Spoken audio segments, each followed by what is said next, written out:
ఇదండి నల్లేరు కాడలు, మన చెట్లో నుంచి నల్లేరు కాడలు కోసుకొని ఈరోజు పచ్చడి చేస్తాను. ఈరోజు నల్లేరు పచ్చడి చేయబోతున్నాను. చూడండి, నల్లేరు, కందిపప్పు, జీలకర్ర, మిరపకాయలు, కావాల్సిన వాళ్ళు చిన్న ఉల్లిపాయ వేసుకోండి, కొంచెం చింతపండు.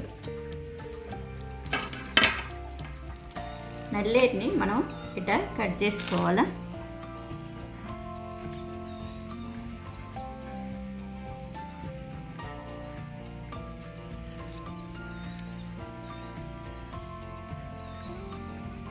పైన తోలంతా తీసేయాలండి.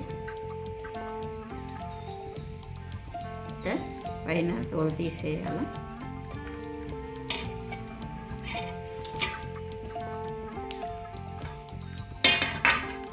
పీలర్ పెట్టుకొని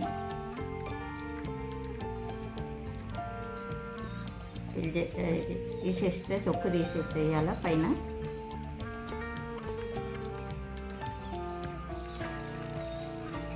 ఈజీగా వచ్చేస్తుందండి. కంది పచ్చడి చేసుకున్నట్టే కంది పచ్చడిలో నల్లేరు వేస్తానండి. నేను కందిపప్పు ఫస్ట్ ఫ్రై చేసుకుంటాను.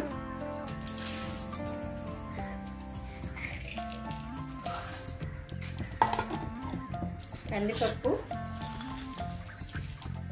4 ఎండుమిరపకాయలు, కొంచెం జీలకర్ర, 1/2 స్పూన్ జీలకర్ర కొని ఫ్రై చేసుకోవాలంటే కందిపప్పుని.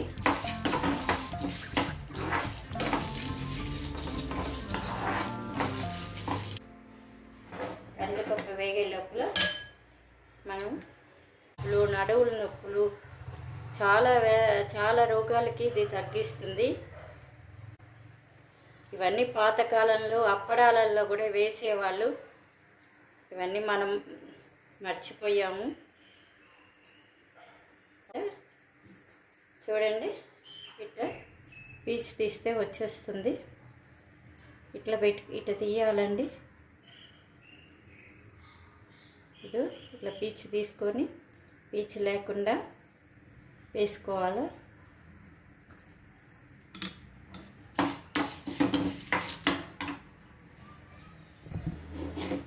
కందిపప్పు వేగిపోయిందండి. కొంచెం చాలండి, ఒక 1/4 స్పూన్ నూనె చాలు. ఇదండి కరెంట్ అంతా కడిగి ఇంట్లో వేసుకుంటున్నాను. అలాండి వాడకపోతే బాగా వాడుకోవాలి.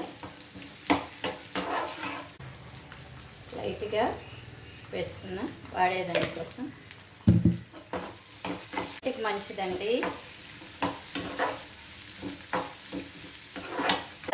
మనం ఎప్పుడు ఎక్కువ సార్లు తినకూడదు. ఏదైనా కూడా నెలకు ఒకసారి ఇట్లా పచ్చడి చేసుకొని తినచ్చు.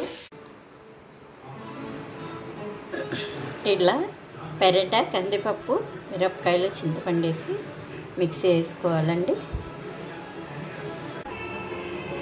పెరట పచ్చడి రెడీ అయిపోయిందండి.